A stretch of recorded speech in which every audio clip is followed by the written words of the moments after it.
we have some potential awesome news regarding Maverick at Cedar Point. And let me tell you, this comes from a very trusted source. But of course, it's all still speculation until something is officially announced. But at some point in the future, we may actually see Maverick retract, and the ride's manufacturer Intamin and Cedar Point may actually be looking to put the Heartline roll back into Maverick as part of this retrack project. Now, retracking Maverick may sound a little surprising, given that the ride is not even 20 years old yet, and many of the coasters even older than Maverick like Millennium Force have not received any retracking. Plus, Maverick still rides glossy smooth just like when it opened in 2007, but of course the need for a retrack goes beyond just that. I'll dive a little bit more into the video about how this actually makes sense for Maverick, but let's start with the Heartline roll. If you're unfamiliar, when Maverick was announced in 2006, it was supposed to feature a snappy Heartline roll, where similar to the upright side-to-side snaps found throughout the rest of the ride, the train would do a side-to-side snap, but rotate upside down instead of upright. This ride element was even constructed into the coaster, and Maverick was seen publicly testing with this element in place. However, the roll turned out to be far too intense for riders, and it was thus removed before the coaster officially opened, and it was replaced with this more gentle S-bend instead, which the ride has operated with since it opened in 2007. It's been rumored that the US president of Intamin, Sander Kernix, was the only person to ever experience the Heartline roll, and from what I'm hearing, it's now confirmed that that is true. He did indeed ride the Heartline roll, and he may be the only person with that extremely rare credit. I actually made a video about Maverick's Heartline roll earlier this year, where I discussed that the roll really wasn't a Heartline roll, because with the way it was profiled, the track would not rotate around a rider's center of mass, which is right around their chest at the heart level. Instead, the roll would actually throw riders down, like an upside down airtime hill, just like the initial side-to-side snaps throw riders up as they transition from side to side, as they're actually little airtime hills. If you haven't already, be sure to go check out that video for a full explanation of what I mean, and how Velocicoaster's Mosasaurus roll is the much more modern and tamer version of what Maverick's Heartline roll would have actually been.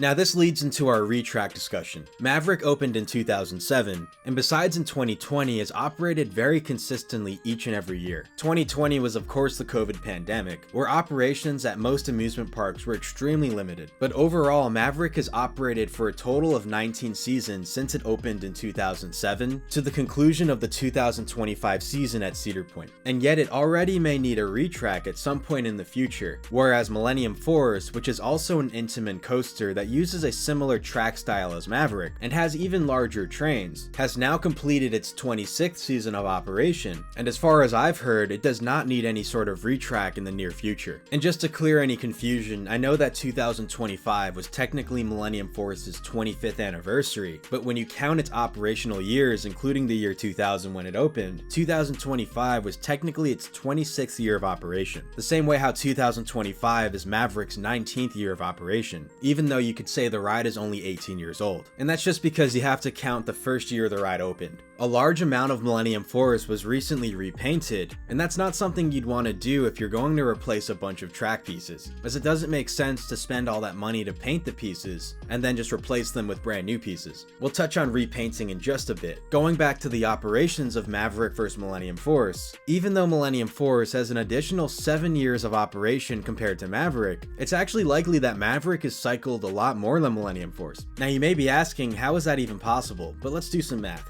Maverick has an actual theoretical capacity of 936 riders per hour, and with its small 12-passenger trains, it means that the ride needs to cycle a minimum of 78 times an hour. So that means for every hour of operation, 78 trains can theoretically cycle the track. Now that's not actually the case, and the number is less, but the same would apply to Millennium Force. Millennium Force has a theoretical capacity of 1,296 riders per hour, and with its trains at triple the size of Maverick's at 36 passengers per train, it means it can cycle 36 trains per hour at most. So Maverick can theoretically cycle more than double the trains an hour that Millennium Force can. But then of course Millennium's larger trains just means that the ride has an overall larger ridership in general. Now let's step away from theoretical numbers and look a little bit more about the actuals. The operations at Maverick have been very consistent since it opened, and on average, the ride gives about 1 million riders every single year. Then with Millennium Force, from 2000 to 2017, 2019, the ride very consistently gave about 1.7 million riders a year. Now at the bare minimum, assuming that every single seat on every train was filled, for Maverick to reach 1 million riders, that requires a minimum of 83,333 trains cycling the track. And that's again because the ride has very small 12-passenger trains. And then for Millennium Force to do 1,700,000 riders in a season, that requires a minimum of 47,222 trains cycling the track that year. Now of course, the rides will actually cycle far more trains than this, when you account for test cycles, and also the fact that not every single seat on every train is actually filled, so more trains have to cycle to reach these ridership numbers, but it does help paint the story. So let's try to expand this math over the entire lifespans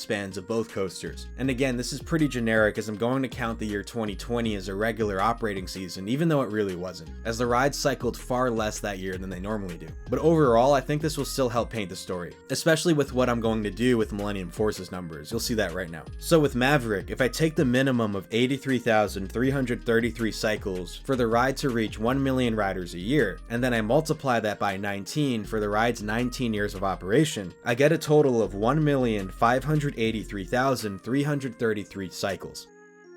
Now with Millennium Force, assuming the ride has done 1.7 million riders a year, which it actually has not since 2018, as the operational capacity at Millennium Force has honestly dropped significantly since then, I get a total cycle count of 1,227,778 across all of Millennium Force's 26 seasons of operation. Now I can't state enough that these calculations are far from perfect, but with the basic assumption that Maverick has consistently hit 1 million riders a year, which it really has, and then assuming that Millennium Force has done 1.7 million riders a year, which again, 2017 was the last year Millennium hit that high of a ridership, you can still see that with this math, Maverick has an additional 350,000 cycles over Millennium Force, even though it's 7 years newer, which is just crazy. And this gap will continue to grow with each operating season. And when you think about it, with the additional cycles that Maverick does every hour, it's cycled more like a roller coaster at a Universal or Disney park, which are known for operating their roller coasters at much higher capacities compared to more regional theme parks. We saw Universal's Islands of Adventure completely retrack the Incredible Hulk coaster in 2015, and mind you, the ride had opened in 1999. But with the sheer amount of cycles the ride makes every year, especially given that the ride operates every single day every year, the track hit the end of its lifespan much earlier than most other coasters. And from what we're hearing from what again is our very reliable source, Maverick may be approaching the same thing. Now it is a bit interesting that even with its small 3-passenger trains, that's still enough to wear the track out so much, especially compared to Millennium's trains, which again are triple the size. But one thing to consider is that per car, each of Maverick's cars should be heavier than each of Millennium's cars, as Maverick's cars have heavy permanent magnets mounted beneath them to interact with the linear synchronous motors of the launches, and trust me, those are very heavy. And then from a design perspective, Maverick was probably designed to account for the weight of its small trains, the same as Millennium was designed to account for the weight of its large trains. Millennium also uses Intamin's quad track in most locations, whereas Maverick only goes up to the triangle track, meaning the track drops an entire rail and is thus technically weaker. So I guess in a lot of ways it does make sense. And then going back to the repaint subject, Maverick has never been repainted. It's actually very odd for Cedar Point, as the park is really good at repainting their rides, and a lot of Maverick can clearly be seen from within the park. From what I understand, Cedar Point wanted to repaint Maverick for the 2018 season alongside the grand opening of Steel Vengeance, which of course sits right next to Maverick. But the ticket sales from the 2017 season weren't enough to warrant the cost of repainting Maverick, so the repaint didn't happen then, and it didn't happen in 2019 either. Then of course the pandemic happened, which was crazy for the entire theme park industry and so much more. And now going into the 2026 year, I still don't think the ride's going to be repainted. And maybe at this point, that's because the ride could soon be retracked at some year in the near future. Again, I don't know when exactly this could occur if it happens, but if it's something that will happen in the next few years, the park may as well hold off on painting the ride and then replace the track sections that need to be replaced, and for the track sections that are not replaced, then go ahead and repaint those, making the ride consistently look brand new. Maverick's 20th anniversary is coming up in 2027, and I have heard rumors that Cedar Point is looking to work with Intamin to give Maverick a programming upgrade just like Millennium Force Force got in 2025 for its 25th anniversary. Now, if Maverick is really in need of a retrack, the 20th anniversary could be a good time to do that, as it would also be a good chance to market the ride for that and just bring in even more excitement to an already popular ride. If the park were to reintroduce a Heartline roll of some sort, that would also be extremely marketable and would totally bring people into Cedar Point to try that. As you know, every single coaster enthusiast who can get themselves to Cedar Point will go to Cedar Point to experience that roll, and then more importantly, even the general public will probably be excited by that, as Maverick is already such a popular ride, and then with Cedar Point saying, hey, we're making Maverick even better, come out and try it now, I'm sure they'll get many fans from the general public to come out to the park. And that helps make the investment of upwards of several $1,000,000 on new track pieces even more worth it, as you can market it alongside the ride's 20th anniversary, alongside the return of some sort of Heartline roll, which should drive in more people through the park gates.